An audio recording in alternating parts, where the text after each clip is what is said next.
Somos atletas, directores, comentaristas, dueños de los más potentados clubes, expertos en traspasos y en decisiones tácticas cuando el equipo va mal. Respiramos fútbol, transpiramos fútbol, soñamos con el fútbol, deliramos con el fútbol, comemos fútbol. Son 4 años de espera, no queremos morir de inanición. Mundial a la carta, porque lo bueno del fútbol no da espera. Con lo rica que es la comida española y no le habíamos pegado hacía rato aquí a este restaurante español. Tener una paellita, hombre. Una paellita. Pero hablando de España, yo creo que quizás el primer mundial de fútbol del que yo realmente tengo plena conciencia es España 82 y me estaba acordando en estos días de lo que significó ese mundial para todos los colombianos, a pesar de que Colombia no clasificó. Yo creo que Orlando y también Federico se deben acordar quizás de lo que significaba Brasil en ese momento para los colombianos, ¿no? Pues uno era hincha de Brasil, ¿no? Como Colombia no iba, a uno le tocaba buscar entonces un equipo del cual ser hincha. Y entonces estaba Brasil, que tenía además un juego hermoso, y el otro era Argentina, que venía de ser campeón en el 78. Pero yo creo que enamoró mucho más esa selección brasileña. Yo creo que es el tema interesante, ¿no? Perdón, interrumpo. Por tema como cultural, aquí siempre se nos metió la idea de que los argentinos eran petulantes, eran sobrados y creídos, entonces mejor no parecernos a ellos. Cuando cualquier psicólogo le dirá a usted que ahí estábamos viendo reflejados en ellos lo que nosotros somos, pero bueno, sigamos. Pero además del tradicional cariño que se tenía por los brasileños, yo creo que ¿sabe qué pudo haber incidido? Que había un programa de televisión muy famoso en la época que se llamaba Fútbol, el mejor espectáculo del mundo, homenaje al Padrino, y que durante mucho tiempo pasaba... El fútbol de Alemania, el fútbol de Brasil. Exactamente, y el fútbol de Brasil, me acuerdo perfectamente de ese Flamengo histórico de Zico, claro, de Junior, de Moser. Cada 8 días, uno para ver fútbol internacional en esa época, estamos hablando del año 82, hace 36 años, para ver fútbol internacional le tocaba ver ese programa, y ese programa eran partidos que llegaban en latas, porque venían en película, no ni siquiera venían en cinta de video, venían en películas, y los partidos los tenían que cortar, porque el espacio de televisión era de 1 hora, entonces era un partido que uno terminaba viendo resumido en 45 minutos, y en el que uno se enamoró del Flamengo, de Junior, de Andrade, de Zico, de Tita, de Núñez, de Carpegiani, y que terminó siendo la base de esa selección brasileña a la que después le sumaron todos los que eran los rivales de eso. Entonces entró Toninho Cerezo, Sócrates, que era de Corinthians, lo que no tenía ese equipo era arquero, ¿sí? Valdir Pérez. Para antes de seguir con el tema de Brasil, eso explica el tema de cómo llegaba el fútbol internacional a la pantalla, que el fútbol argentino llega a la cadena 3 años después, narrado por el Mocha Jiménez. Y ahí ya empieza, aunque en la época Fox Sports, bueno, y todo aunque en la época de fútbol 90, espectáculo del mundo se alcanzaron a ver algunos partidos de Argentina. De Maradona, del Boca de Maradona. Del Boca de Maradona. Sí. Y sobre todo también, y ese era el otro equipo al que uno seguía, que era Alemania, que también se veía mucho fútbol alemán. Bueno, pues entonces para que comencemos hablando de lo que significaba Brasil y Argentina en ese mundial, pidamos unas entradas. La entrada. Unas tapas nos llegaron. Muy bien. Qué tapas tan deliciosas. Pero con las tapas está el problema a veces que la patata brava, que muy brava, pero bravo el precio. Las papas con un poco de mayonesa y un poco de ají le sacan usted 30,000 pesos, que no es el caso en este restaurante, por supuesto. Afortunadamente. Bueno, yo me acuerdo además que uno de los atractivos para los periodistas que fueron a cubrir ese Mundial de España justamente fue la gastronomía y la comida y todo el entorno. Me acuerdo en particular que en el periódico El Tiempo y en El Espectador publicaban crónicas sobre lo que ha significado cada una de las sedes para los equipos suramericanos, y a Brasil lo mandaron a Sevilla, por ejemplo, que es una ciudad muy del estilo brasileño, y recuerdo perfectamente que el primer partido que lo ganan con gol de Eder, comenzaron a llamar a Eder el Barbero de Sevilla. El Barbero de Sevilla, sí, un partido, si mal no recuerdo, fue contra Rusia, no existía Rusia, contra la Unión Soviética. Y era otra España, una España que todavía no había ingresado a la Unión Europea, recién salía del franquismo, era una nación casi que en vías de desarrollo, ¿no? Todavía había peseta, todavía había peseta. La España tradicional. Pues para que vea todavía... Cuando Europa terminaba en los Pirineos, y cualquier español que esté oyendo esto se va a ofender, sí. Todavía estaban en vías de desarrollo, que acuérdense que en el álbum famoso del Mundial de España 82, que fue el primero que circuló en Colombia,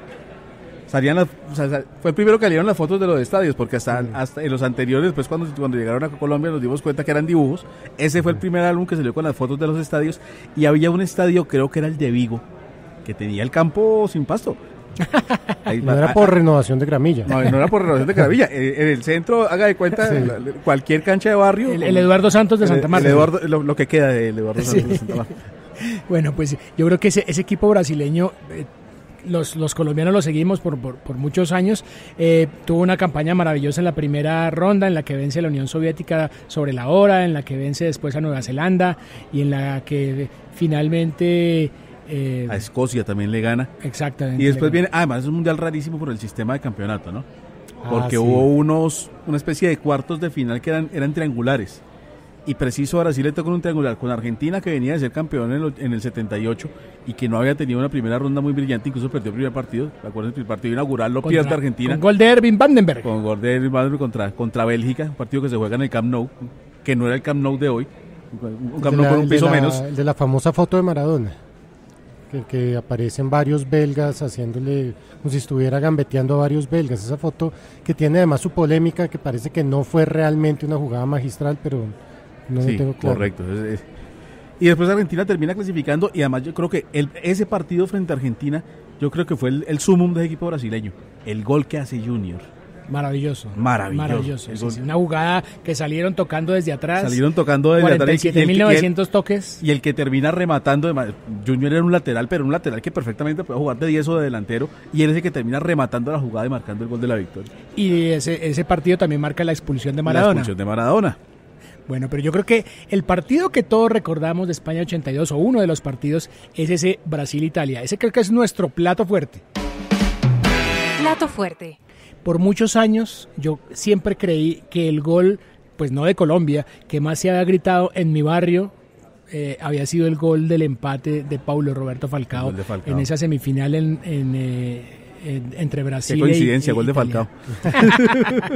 Y después se gritaron. Falcao se llama Falcao por Paulo Roberto. Y Falcao se llama así por él, duda alguna. Por Paulo Roberto Falcao. Es que esa alineación se recita como un poema. Eso era Valdir Pérez, Leandro, Oscar Luisinho, Junior, Toniño Cerezo, Falcao, Sócrates, Zico, Serginho, que era el tronco del equipo. Y la rima queda coja con mucho Serginho. Más equipo que Serginho Chulapa, que el del 94 al 2002, me atrevería a decir yo. Sin duda. Un equipo muy bravo, que otros que sí fueron campeones. Y sobre todo lo mejor de la alineación era el técnico. Así. Que les dejaba jugar como si estuvieran en el patio de su casa. Y esa poderosa Brasil no pudo contra un muy aplicado equipo italiano dirigido por Enzo Bearzot. Y fue la tarde en la que subió a los cielos de los mundiales Paolo Rossi. Después de una primera ronda muy harta de Italia, le tocó un grupo... No un grupo harto, sino un fútbol harto, el italiano en esa primera ronda. Creo que clasificó empatando los 3 partidos. Casi no pasa. Pasa con un gol de Conti contra Perú. Un gol de Conti contra Perú que empezaron perdiendo con gol de Toribio Díaz, que era un defensa Paulo Rossi venía de un lío de apuestas, ¿o no? Venía. Correcto. Todo el fútbol italiano venía de un lío de apuestas. Cosa rara, nunca volvió a pasar. De hecho, el Milan lo descendieron en el escritorio por ese lío de apuestas. Después 24 años después. Después el Milan asciende y vuelve a descender, ahí sí deportivamente. Así sería el golpe que significó ese escándalo de apuestas, y uno de los afectados fue Paolo Rossi, que tuvo una sanción de 2 años y que vino a reaparecer poco antes de que se jugara el Mundial. Mire que mismo en 2006 Italia campeón, y venían también de un escándalo también de arreglo. Debe ser un buen agüero. Sí. La próxima vez que haya lío de apuestas, el siguiente Mundial campeón. No le pasó a Colombia en el 90, qué lástima. Sí, no aplica para todos. Sí. Pues bueno, lamentablemente después de ese gol histórico de Paulo Roberto Falcao, y sus cosas, vino el último gol de Paolo Rossi, que significó además la eliminación de los 2 grandes equipos latinoamericanos, de Brasil y de Argentina. Sí, que yo sé. Y tuvimos que ampararnos, nos adoptó nuestro amor por el buen fútbol, lo adoptó la Francia de Michel Platini. De Platini, de Gengini, de Giresse, de Tigana. Giresse sería chiquitico, ¿no? Giresse, bueno, además de que era bajito. Uno lo veía en la pantalla y lo veía chiquito. Era una cosita así. Pero qué habilidoso. Pero qué jugador que era Giresse. Y Platini, pues ni se diga. Y pues nos adoptó entonces Francia, en particular al llegar a semifinales para un duelo titánico contra la Alemania de Rummenigge, que estaba lesionado y lo tuvieron que meter de emergencia para que empatara el partido en los últimos minutos, y es un duelo histórico no solamente porque fue el primer partido que se definió en la historia de los mundiales por penales, sino por todo el entorno que tuvo. No, fue un partido lindísimo además, pues, más allá de una jugada que ya vamos a hablar, que fue la patada brutal que le mete Schumacher, el arquero de Alemania, a Batistón. Es un partido como tal, lindísimo, termina 3-3. Hay un gol de chilena de Klaus Fischer. Sí, señor. En ese partido. Sí, señor. Que otro de los que veíamos en el famoso fútbol, el mejor espectáculo del mundo. ¿Cómo le decía Andrés Salcedo a Fischer? A Fischer no me acuerdo. Migajita Fischer no, Migajita era Libarsky. No, Migajita era Libarsky. Sí. Bueno, pero ese... Y Mateito Mateus. Mateus, el cachorrito de Mönchengladbach. El mismo. Y ese partido... Y uno que no convocaron porque el titular era Klaus Fischer, que era el carbonero Wolfart. El carbonero Wolfart. Que era el nuevo del Bayern Múnich. Y el leñador Rubesch. Ese era otro, que ese era el titular. Horst Rubesch. Se nos olvidaba otro escándalo de ese mundial. El arreglo entre Alemania y Austria en primera ronda para eliminar a Argelia. Claro, sí señor. Llegaban empatados en puntos. Eso fue descarado. Y además que a raíz de ese partido la FIFA decide jugar el último, desde el siguiente del mundial, jugar los 2 últimos partidos de cada grupo simultáneos para evitar que se diera ese tongo tan espantoso, claro, que fue ese partido. Sí. Lo ganó Alemania 1-0, que era el resultado que necesitaban para pasar los dos, tanto Alemania como Austria. Cuenta la leyenda que un periódico de Gijón, que fue donde se jugó el partido, no publicó la crónica del partido en la página de deportes, sino en la página judicial. Era un robo, sin duda alguna.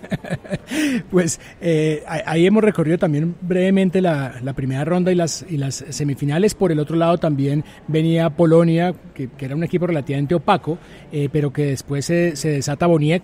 Se desata Boniek y que todavía mantiene la base del 74, que había sido tercero, del 78 que había llegado también hasta esa ronda rarísima de semifinales, y en el 82 pues se vuelve a meter a la pelea y alcanza la semifinal en la que lo termina siendo también otra de las víctimas de Paolo Rossi. Otros 2 goles de Paolo Rossi, y queda la final entre Italia y Alemania, pero para esa final creo que sí es el postre.